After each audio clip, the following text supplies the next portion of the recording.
Siapakah Dajjal?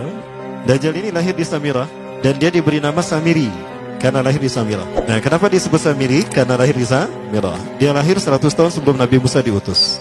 Dan Allah Subhanahu wa taala memberikan kelebihan kepadanya. Pertama, dia diberikan umur panjang. Ya, yang zura umru ila yabsah, ila akhir zaman. Ya, dia ditangguhkan ajalnya sampai akhir zaman. Yang kedua, dia memiliki kecerdasan di atas akal jenius rata-rata umat manusia. Jadi sejenius apapun umat manusia yang normal, dia 60 tahun di atasnya. Sehingga penemuan-penemuannya, kecanggihan berpikirnya, kedewasaannya jauh di atas manusia. Rata-rata manusia normal. Yang ketiga, dia memiliki kemampuan sihir yang luar biasa. Apapun sihir yang selama ini kita saksikan, tidak ada yang mampu mengalahkan sihir dia. Sehingga saking luar biasa sihir yang dia miliki, seolah-olah orang mengenalnya selevel dengan Tuhan. Karena apapun yang semestinya menjadi perbuatan Tuhan, Dajjal bisa melakukannya. Nah, ini saking hebatnya sihir Dajjal. Nah, nasab kelahirannya adalah nasab yang aneh para bawah. Dia lahir dari termasuk Bani Israel. Bani Israel ini keturunan Nabi Yakub. Yakub itu gelarnya Israel. Keturunannya disebut Bani Israel. Dari Yehuda. Yehuda ini adalah anak laki-laki dari istri pertama Nabi Yakub alaihissalam. Nabi Yakub istrinya 4. Yang pertama bernama Ya'la. Dari Ya'la ini melahirkan 6 orang. Salah satunya bernama Yehuda dan Lewi. Lewi melahirkan Nabi Musa alaihissalam. Yehuda melahirkan bangsa yang kita kenal Yahudi. Salah satunya Yehuda ini melahirkan generasi yang pada akhirnya melahirkan Samiri.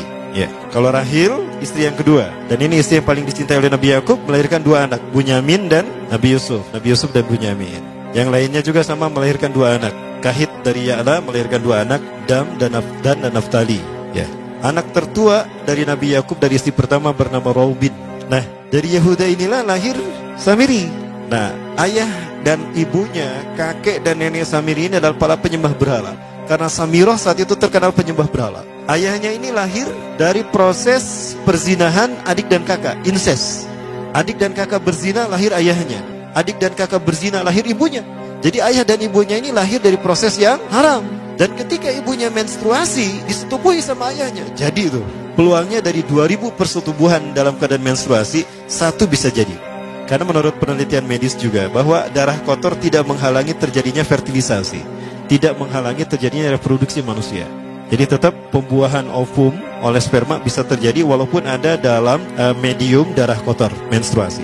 Nah, ketika itulah hamil dan lahirlah Samiri. Rasulullah SAW menyebutkan dalam Musnad Imam Ahmad, ayah dan ibu Dajjal ini melewati perkawinannya selama 30 tahun tanpa melahirkan seorang anak pun. Dan di tahun ke-30 pernikahannya melahirkan Dajjal, melahirkan Samiri. Kelahirannya ini akan menjadi petaka bagi kedua orang tuanya. Dia adalah orang yang paling sedikit manfaatnya dan paling banyak keburukannya bagi manusia, terutama bagi kedua orang tuanya. Bahkan ketika dia lahir, alam semesta menolak kelahirannya. Dordar gelap, hujan badai, petir, itu terjadi di malam di mana Samiri dilahirkan. Seolah-olah alam menolak kehadirannya. Nah, sejak lahir sampai usia 5 tahun dia tidak netek sama ibunya. Kebayang, 5 tahun air susu ASI tidak ditetekkan. Itu yang menyebabkan terjadinya kanker payudara. Maka ibunya pun meninggal gara-gara kanker payudara ini. Nah, ibunya meninggal gara-gara itu. Terbukti apa yang disampaikan Rasulullah. Kelahirannya menjadi petaka bagi kedua orang tuanya. Begitu pula ayahnya, maka ayahnya menjadi single parent. Nah, kemudian di tahun yang kelima, sejak lahir sampai 5 tahun, kenapa dia menetek pada ibunya? Karena kerjanya tidur melulu. Disebut mati, dia bernafas dan cuma berdetak. Disebut hidup, dia tidak bergerak. Antara hidup dan mati, la yamutu wa la yahya. Nah, maka di usia ke-5 tahun, nah ini terjadi peristiwa yang menarik. Apa itu? Samiri bangun dari tidurnya di tengah malam dan tidak ada orang yang menyadari Samiri bangun. Dia merangkak dan pindah ke berhala yang terbesar. Nah, dia pindah ke pangkuan berhala terbesar, tidur di sana. Dan ternyata ketika berada di berhala terbesar tadi, ya buang air kecil dan buang air besar. Besoknya itu adalah hari pemujaan kepada dewa-dewa mereka, bangsa Samirah. Apa yang terjadi? Ketika terjadi ritual pemujaan tadi, maka sang raja yang dipertuhankan oleh kaumnya mencium sesuatu yang tidak enak.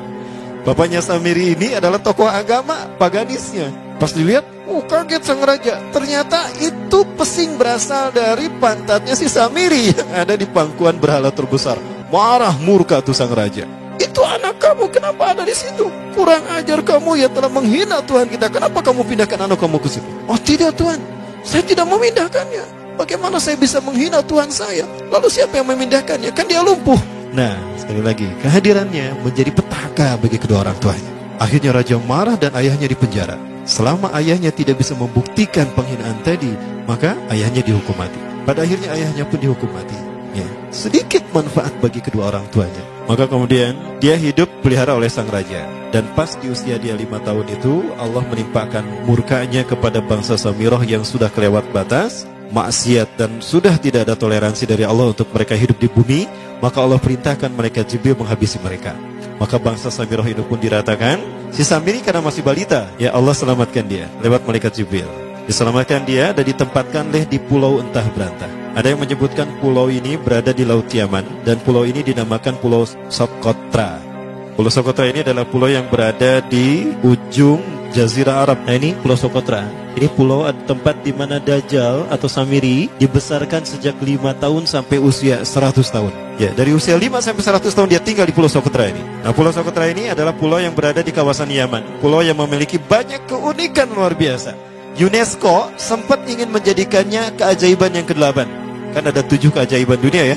Yang ke-8-nya tadinya ini. Namun karena dia terkait dengan Samiri Dajjal, maka banyak negara yang menentangnya, terutama negara-negara yang menjadi pengikut Dajjal. Maka pada akhirnya pulau ini dirahasiakan. Nah, sebetulnya pulau ini unik kalau kita ingin berekreasi ke sana. Namun karena posisi yang terpencil, jarang orang mengikutinya. Para wisatawan jarang mengunjunginya. Padahal sesuatu unik, termasuk binatang dan penghuninya tuh unik-unik. Pohonnya unik. Dunia menyebutnya pulau ini dengan pulau julukan dari pulau alien hingga pulau neraka. Ada juga yang menyebutkan The Jekyll Island. Pulau Jekyll Island itu bahasa barat, kalau bahasa kitanya Pulau Dajjal. Ya, sama dengan Pulau Sedir ya. Itu juga The Jekyll Island. Nah, Pulau Socotra kaya dengan flora dan fauna yang unik hingga saat ini belum ditemukan di tempat lain. Jadi tidak ada flora dan fauna yang ada di pulau ini yang ada di pulau lain di seluruh dunia. Hanya ada di pulau ini. Makanya di pulau inilah Allah ciptakan satu binatang yang unik juga, yang disebut dengan jasasa. Jasasa, binatang jasasa itu artinya mata-mata. Tajassa yatajassu tajassusan wa jasasatan, artinya pemata-mata, spy. Binatang ini bertumbuh besar, tahmatun kabirah tughatti jismaha asy-sya'ar hatta la nastati an nafariqa ayna wajhu wa ayna dubru. Tubuhnya besar, dipenuhi dengan bulu, sehingga saking penuhnya bulu kita tidak bisa membedakan mana dubur mana wajah. Yang menghadap itulah wajah. Baik, karena itu pulau ini pernah dilesarkan sebagai salah satu dari 7 keajaiban dunia yang baru ya. Nah baik, ini contohnya nih, saya perlihatkan keajaiban dan keunikan. Ini adalah padang pasir di Pulau Socotra. Ini burung, salah satu jenis burung yang bisa kita jumpai di Socotra. Dan ini kepiting unik, kepiting Pulau Socotra. Aneh ya, kepitingnya seperti itu. Ini laba-laba langka di Socotra, mirip tarantula. Dan ini pohon darah naga yang ada di Pulau Socotra juga. Nah, ini salah satu jenis pohon Dorstenia Socotra. Dan ini juga pohon yang lain, pohon Dendrosisaios Socotra. Ya saya sebutkan lagi ya. Nah, ketika di pulau itu, sebelum bertemu dengan Nabi Musa, Samiri di pulau itu yang hanya tinggal dengan seekor binatang jasasa. Binatang jasasa ini memberikan beberapa hal kepada si Samiri ya. Allah Azza wa Jalla menciptakan binatang berbicara yang bernama jasasa. Dia di mana lahirnya, ajalnya, matinya sama dengan ajal Dajjal. Begitu pula muncul dan menghilangnya. Binatang inilah mengajarkan akidah tauhid kepada Samiri muda. Pelajaran ini kononnya ditulis oleh Jibril alaihissalam dalam bentuk panel-panel atau prasasti. Isi prasastinya panel 1. Yang ditulisnya malaikat Jibril, panel 1 itu berisi kalimat la ilaha illallah, tidak ada Tuhan selain Allah. Ini dijelaskan oleh binatang jasasa. Yang kedua, panel kedua berkata Allahu wahid la syarikalah. Allah Maha Esa, tidak ada sekutu bagi Allah. Itu dijelaskan juga oleh binatang jasasa ini. Nah, binatang jasasa ini sekali lagi dia bertubuh besar. Kategorinya adalah kelasnya itu mamalia, genusnya mamalia. Cuma saya tidak tahu nama spesiesnya apa. Pada tahun 2017, akhir dari bulan Agustus di Filipina ditemukan binatang seperti ini. Ciri-ciri binatang ini nyaris sempurna seperti ciri-ciri binatang jasasa yang disebutkan Rasulullah terkait dengan binatang yang memata-matai Dajjal. Tubuhnya penuh dengan bulu. Ini disebutkan dalam surat An-Naml ayat ke-82. Ya, binatang ini seperti ini dan dia tidak pernah jauh dari laut karena dia selalu ingin membasahi tubuhnya dan dia pun makan dari makanan ikan laut. Maka dia tidak pernah jauh dari pantai. Seperti ini. Nah, binatang inilah yang mengajarkan prasasti mengajarkan akidah tauhid kepada Samiri muda. Yang ketiga, engkau diurus oleh Jibril, karena itu janganlah engkau mengkhianati janjimu dengan Allah. hanya engkau saja di pulau ini. Panel yang kelima, makanlah dan nikmatilah makanan minuman yang menjadi rizki dari Allah sesuai kehendakmu. Tidurlah sesukamu, tapi sembahlah Allah dalam berbagai keadaanmu dengan tasbih keesaan Allah kepadanya, yaitu dengan melaksanakan solat yang diwajibkan kepadamu. Allah lah sang raja, Allah yang Maha Esa. Dia tidak berayah dan tidak pula mempunyai anak. Allah Tuhan Tuhan yang maha besar dan maha agung. Dialah yang maha raja. Ada 7 panel. Panel yang ke-7 bercerita tentang Nabi Muhammad. Panel yang ke-6 itu bercerita tentang nabi-nabi. Dan khusus panel yang ke-7 cerita tentang Nabi Muhammad. Jadi Dajjal sudah tahu, Samiri sudah tahu bahwa akan diutus Nabi Muhammad di akhir zaman. Dan itu Nabi yang terbaik. Makanya dia iri. Nah, selesai panel ini disampaikan, maka binatang sejasasa berkata, wahai Samiri, saksikanlah aku telah menunaikan, innani qad fa'altu ma umirtu min rabbi. Demi Allah, saksikan aku sudah menunaikan apa yang diperintahkan padaku, kata binatang jasasa. Maka sekarang adalah perintah terakhir, yaitu pertanyaan dariku untukmu. Hal tu'minu billah, apakah kau beriman pada Allah? Wa bima unzila ilaih, dan dari apa yang diturunkan kepada nabi-nabinya, kepada Jibril maksudnya. Famadal jawab ya Samiri, apa jawabanmu hai Samiri? Samiri tidak menjawabnya. Lama ditunggu-tunggu, Samiri tidak menjawabnya. Sehingga binatang ini pun pergi dengan menjerit, dengan jeritan yang membuat Samiri ini pekak telinganya. 2 kali lagi datang lagi kembali kepada Samiri dan berkata binatang jasasa, ya Samiri, famadal jawab, hal tu'minu billah, in tu'minu billah, fatakunu mu'minan ajaba imanika ila yaumil qiyamah.